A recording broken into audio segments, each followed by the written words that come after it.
American. Who wears number 40 that I can talk about? I have no fucking idea. Who can we honor? Actually, we'll do another Denver Bronco.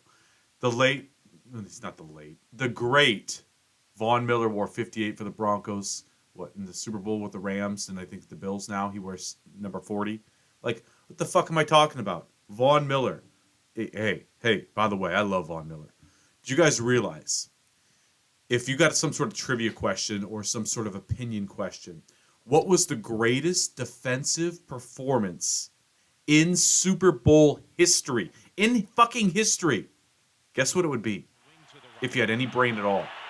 It would be Super Bowl 50, the Denver Broncos versus the Carolina Panthers, when Von Miller had 2.5 sacks, a strip sack that got a touchdown. Malik Jackson scored a touchdown with a strip sack. And then he strip sacked Cam Newton again and got the ball like the 2 or the 3. He scored 14 points. We didn't score an offensive fucking touchdown. Well, we did, but it was because of Von Miller. He scored 14 points. He had 2.5 sacks in the Super Bowl. He won us Super Bowl 50.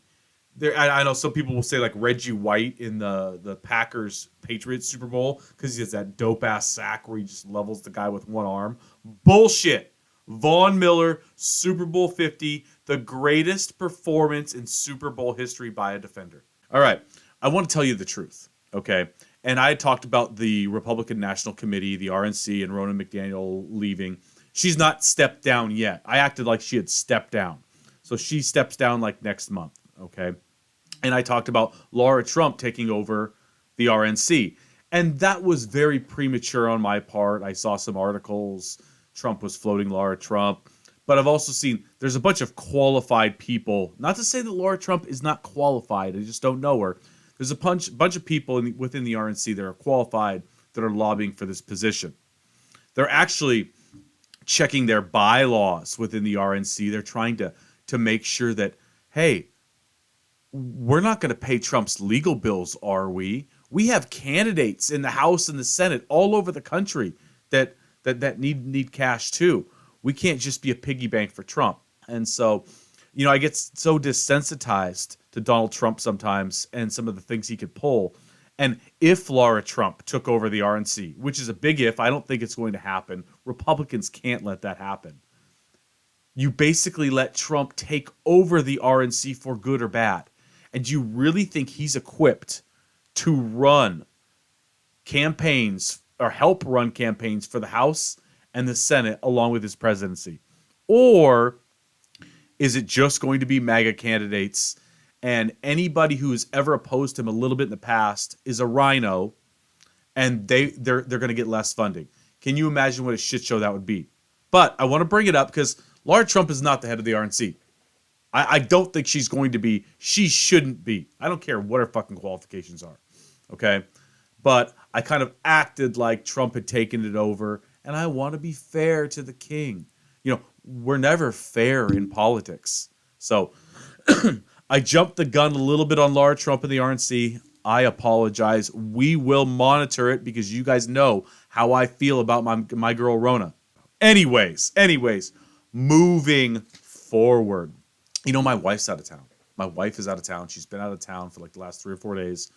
She's with my middle son, Spencer, and they went to Las Vegas, Nevada for a football tournament. And I got all the videos. Mom got to go, not me.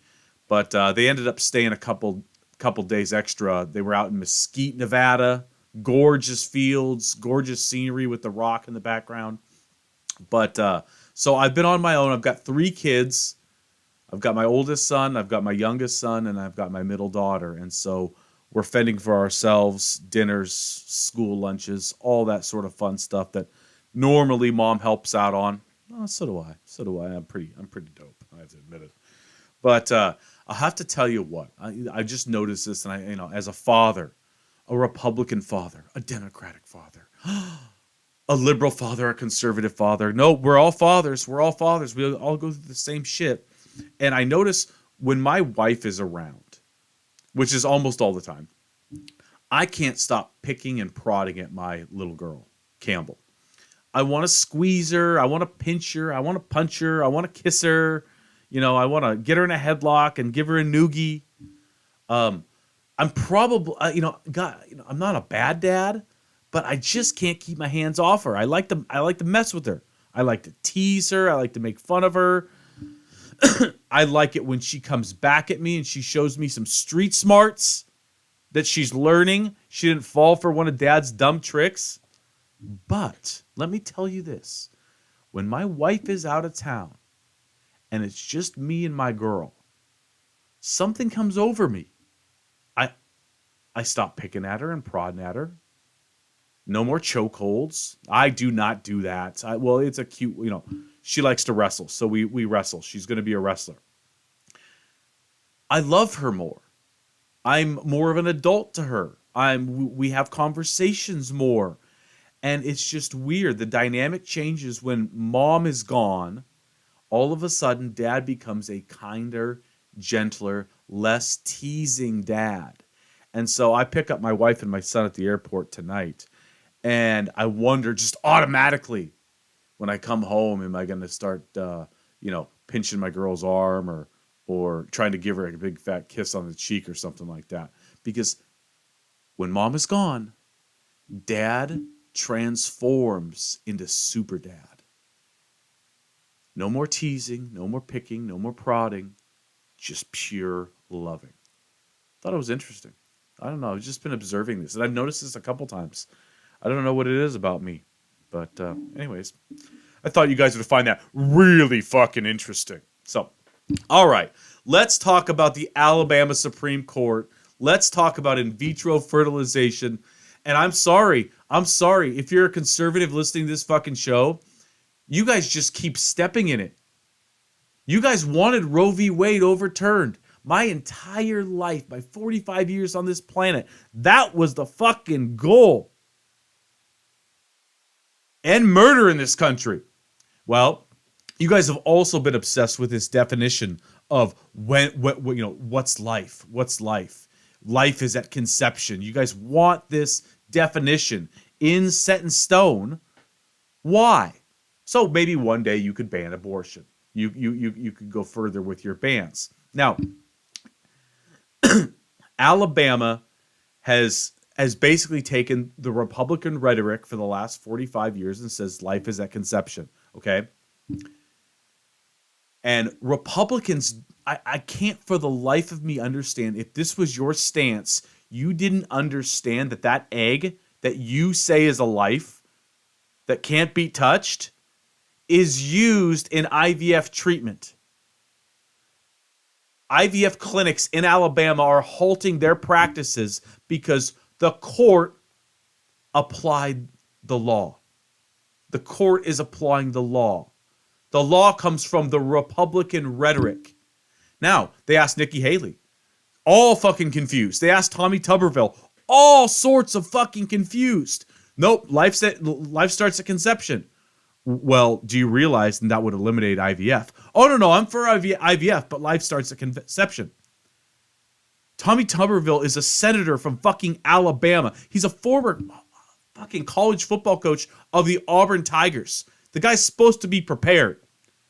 You're telling me, Tommy Tuberville, or Nikki Haley, life's at conception and you're pro-IVF. That doesn't jive. You can't be both. And it is going to be interesting how are Republicans going to evolve on this fucking issue. You've heard me, I think, starting from episode 3, I think I started talking about abortion. And I said, Republicans have to evolve on this issue. They've got to come, they've got to, update themselves with the times. They have to, or they will lose elections. Okay. And we've seen a bunch of Republicans. We've seen, oh, well, I wanted Roe v. Wade overturned and I wanted it to go to the states, but it's up to the states to decide. We've seen Republicans all of a sudden go, well, I'm not for abortion, but I'm for it here and here and here. Oh, so you're quasi-choice? They started to evolve because they saw in Kansas, they saw in states like Kentucky, where abortion was on the ballot. It's a losing issue for them. It's a losing issue. And IVF, how this ruling by the Alabama Supreme Court could come out, and an Alabama senator, a former fucking Auburn football coach who's supposed to be prepared, had no idea what the fuck he was talking about? Go ahead and read Tommy Tuberville's quotes. It is a hodgepodge of absolute shit. You guys think I'm stupid. Jeez, Tommy Tuberville is a flippin' Republican senator from the great state of Alabama. No wonder why Auburn never won shit under Tommy Tuberville. My goodness. How many Republicans and Democrats have had IVF? Every single person that listens to this show knows somebody who's had IVF. Okay? I guess we have to rethink where life starts, Republicans. Because if you don't, courts are going to apply the law and clinics are going to follow the law. I talked about the Republican House needs to get itself in order. Fucking A. You guys wanted Roe overturned. You got it. Now, hey, life's at conception. Hey, you want it? No more IVF. Make sure that every single Republican who votes Republican who's had IVF not just raises one hand. Yeah, I had the IVF treatment. But two, I'm also a Republican. I vote against my fucking interests. Evolve on the issue, Republicans, and I believe you will to the best of your ability. Now, mind you, there's probably 20%, 30%, 25%, 30% of the Republican Party that absolutely thinks abortion is murder. Period. There is no exception for the life of the mother. Doesn't matter if she was raped. It does not matter. Okay? No exception. Probably the same thing with IVF. Life starts at conception. That egg is not to be used in some sort of IVF treatment. You're going to have to evolve or you will lose on the ballot box. On the ballot box. At the ballot box. Now, let's transition a bit. You know, you guys hear me talk about Joe Biden and how the fuck he has to step down. This is an opportunity of a lifetime if you are a Democratic electoral strategist. This opportunity doesn't come along very often. And that opportunity is to run against someone like Donald Trump, coupled with the fact that women are looking at the Republican Party going, okay, you want to ban abortion. Boy, I know a lot of people on both sides that have had the medical procedure. And it's always not the 18-week abortion where the woman just says, I'm done and I don't want the baby. No abortion's the same. There's a lot of different abortions. So you get to see Republicans get to see their stance on abortion in real time. You're seeing your stance on IVF in real time, flip-flop.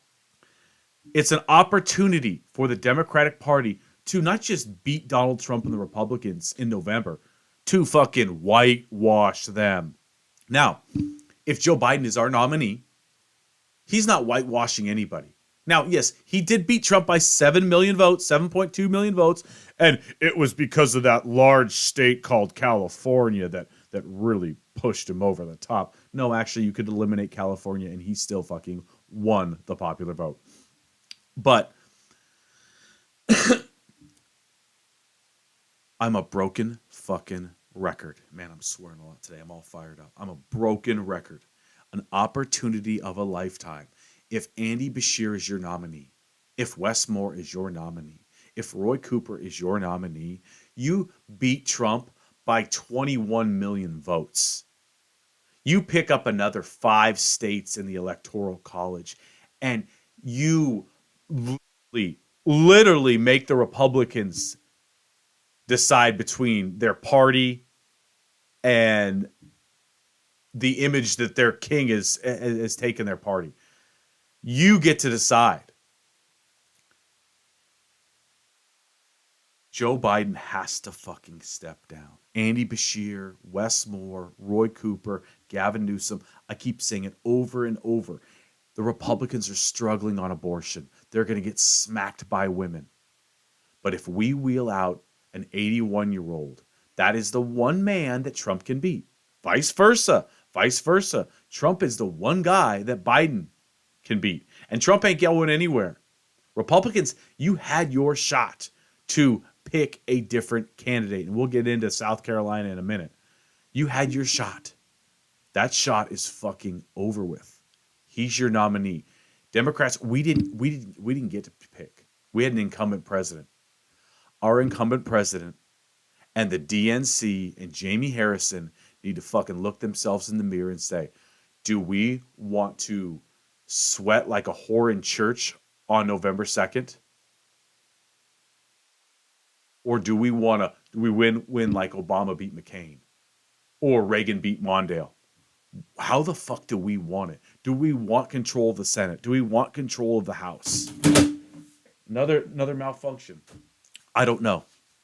Because right now my party says no, we're not interested in putting out the best candidate. We're not interested in winning. We're more interested in tradition. We can't fuck with an incumbent president, even though he just fumbles around and fucks things up. Now, again, Trump's policy, Biden's policy, you've heard me. It's not that much different. It's not going to ruin the country, help the country. What will ruin the country is someone in charge of it that believes our democracy is a complete fucking sham and will do anything to put people in place in strategic positions to make sure that democracy doesn't function properly. Democracy in this country functions just fine. It's always functioned fine. Yeah, it can be a little messy sometimes. But the key to democracy is a winner and a loser. And Trump will never, as we've talked about, will never concede defeat. Ever, ever, ever. That's why he's a threat. That's why he's a danger. Is Trump just going to get elected fakely? Are we going to, or Biden beats him and he wants to take the country into like some small guerrilla civil war like he did on January 6th? Are we just going to be okay with it? Are we just going to go back to democracy after Trump's gone? Oh, all the Republicans can say, well, that was just Trump. That was a special fucking case. We just going to go back? Democracy, no. It doesn't end with Trump. It doesn't start with Trump.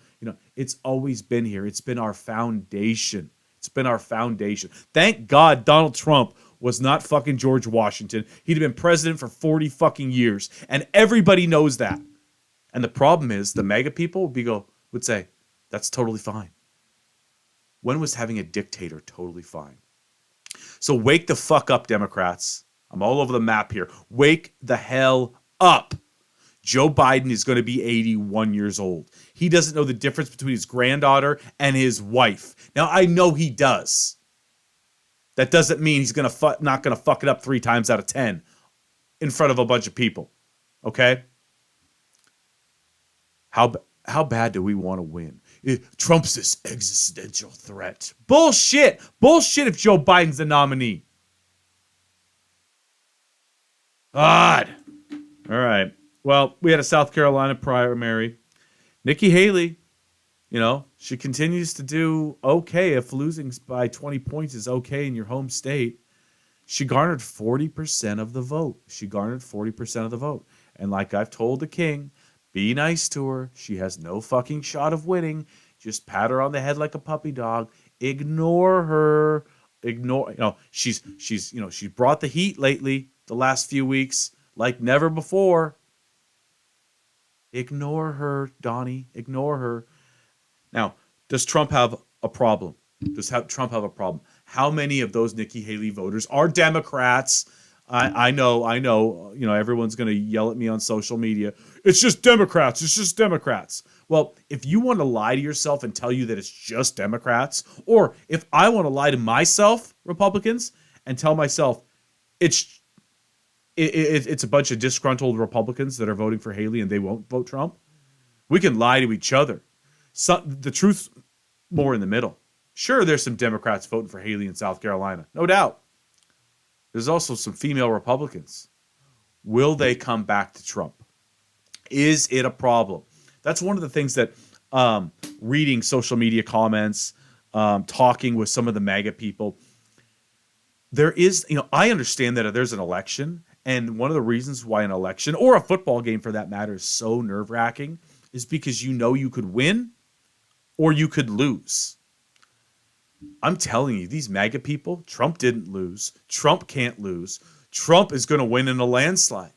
And so when you have that mentality, you have that thought process, that's what you've conditioned your brain to think, to believe, and then the outcome isn't what you thought, it's fraud. It's bullshit. No, you were just too fucking stupid to look at both sides.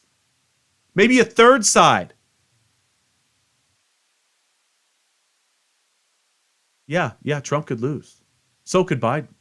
So could Biden. It's really that fucking simple. It's that simple. So is Nikki Haley? Nikki Haley's running out of money. I saw the Koch brothers, or the Koch brother. They pulled their funding from Nikki Haley. I didn't even read why. They probably don't want to upset the king too much. They've probably already, received some of his wrath.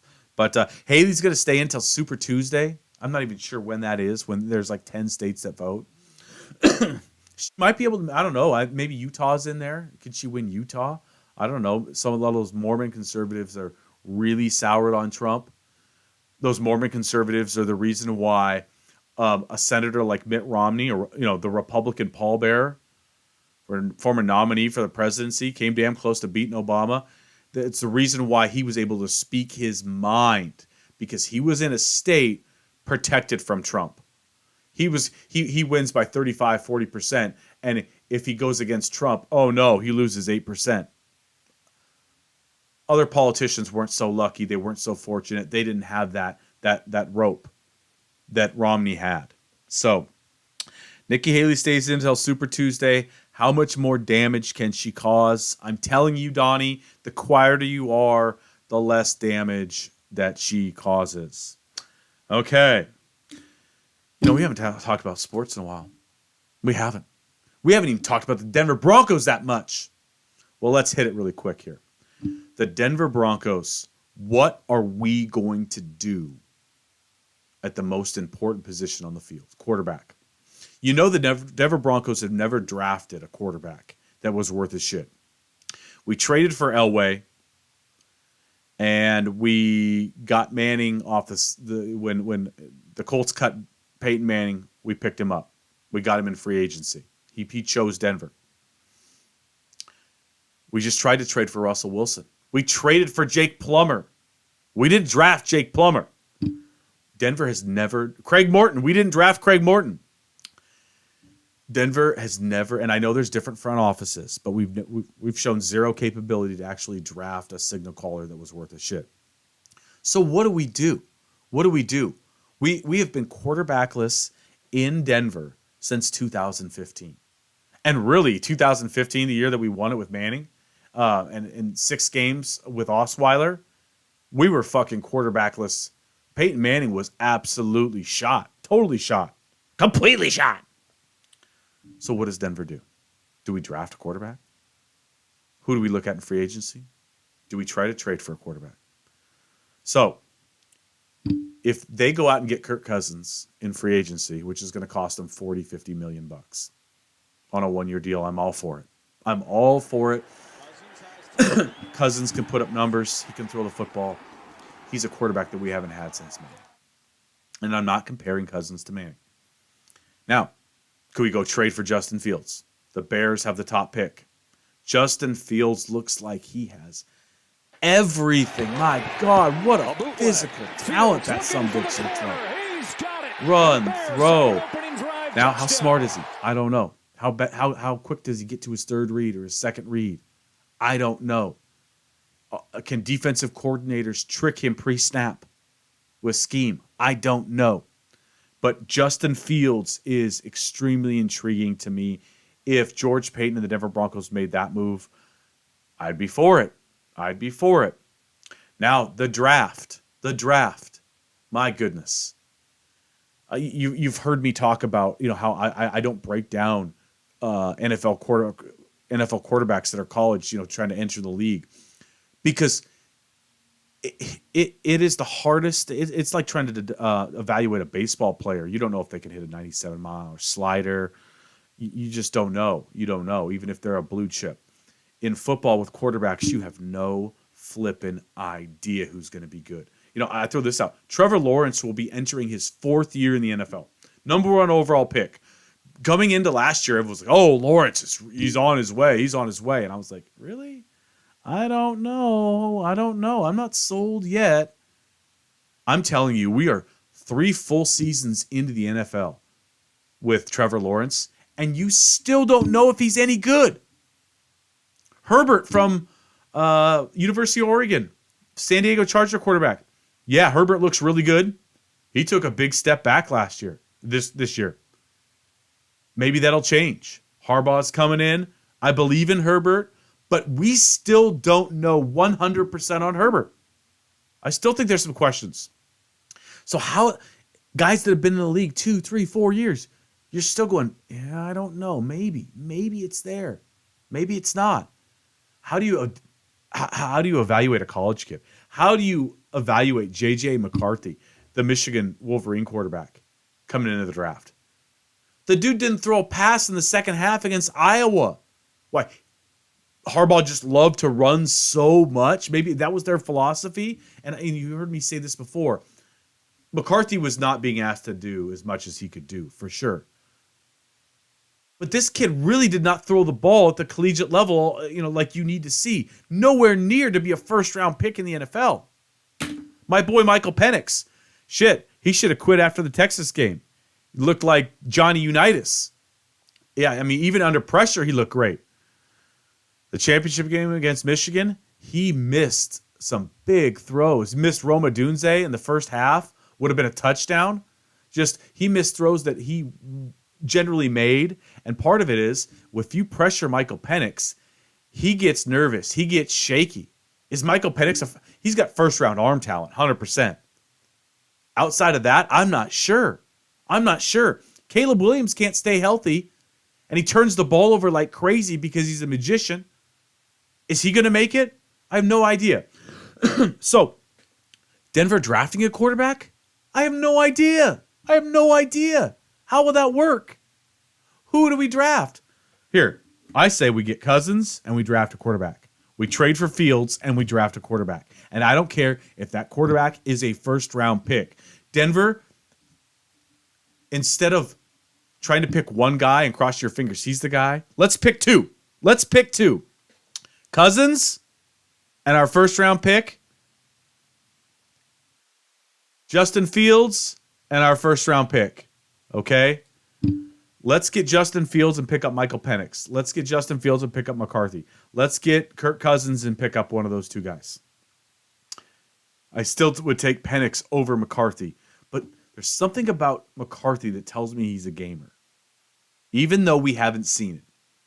So, we'll draft Penix or McCarthy, and they'll fucking suck. Okay? I don't know. Drake May looks impressive. But boy, everybody sure loves me some Drake May. I mean, was the North Carolina football team not very good? Because he did not put up good numbers. He did not put up great numbers, comparatively speaking, to years prior. So, what a crapshoot drafting an NFL quarterback is. My goodness. My goodness. All right. This is going to be a little bit quicker of a show today. I've got things to do. But I was reading an article about Amy Coney Barrett and Sonia Sotomayor. They're two female Supreme Court justices on the high court. Two different ideologies. One appointed by Obama, the other appointed by Trump. And the article stemmed around how the Supreme Court is a family and how Sotomayor and Coney Barrett bring each other gifts. And if their child is sick, they might bring them something. They're a family. And when you think about a couple different other philosophies, if you go back to Ruth Bader Ginsburg, obviously a liberal, and Antonin Scalia, the late Antonin Scalia, a conservative, a classic conservative Supreme Court justice, those two had an intellectual relationship, it sounds like, to beat the band. Okay? They stimulated each other. Not in that way, although that'd make a pretty good video. Not. Excuse me. They stimulated each other. In a way, they loved each other. Now, they had huge differences that they could talk about and laugh about and argue about. Sounds like Sotomayor and Coney Barrett, they can do the same thing. Yes, they have different ideologies. But when your son's sick, hey, I'm going to bring you some chicken soup. Okay? That's what family does, and the Supreme Court is a family. Ladies and gentlemen, all my detractors on social media, right? MAGA Republicans, the wacky left who wants to defund the fucking police. We are on the same team. We are in the same family. Yeah, we got a crazy uncle to the left, and we got a crazy aunt on the right. But we still have to find a way to love them. We still have to find a way to work together. And if the Supreme Court is any example, let it be an example to us, the people. Be 15% better. Take a different angle, a different approach in life to how you deal with this whole political conundrum that everyone is afraid to talk about. Everyone is disgusted about. We're a team. We have to change the tone. Thank you, Amy Coney Barrett. Thank you, Sonia Sotomayor, for changing the tone. Thank you, Mrs. Ginsburg. Thank you, Mr. Scalia. You helped change the tone. Yes, your opinions can be divisive and they can divide. But we know there's so much more that unites. It's just as simple as that. So, it's a Tuesday morning that I'm speaking to you. My goodness, I got to go pick up my wife today at the airport. I'm excited. I get to see my wife and my kid. And I get to be a dick again to my daughter. All right. Love ya. Episode 40. Von Miller for the Rams. Fuck am I even talking about? I'm out of here. Goodbye.